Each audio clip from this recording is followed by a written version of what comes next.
When you put an apple into a bowl of water, something interesting happens. The apple floats. Apples float because they have air inside them. Tiny air pockets are trapped inside the apple, and this air makes the apple lighter.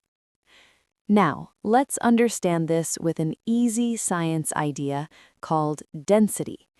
Density means how heavy something is compared to its size.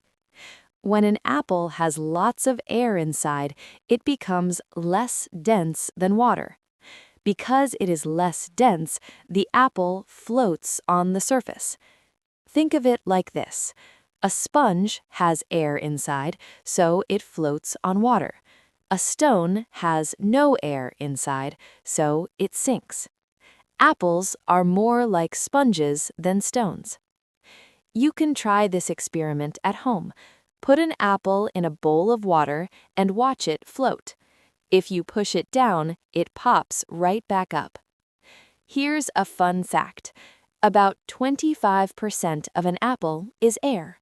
That's why farmers use water tanks to help sort apples during harvesting. So remember, air inside the apple helps it float.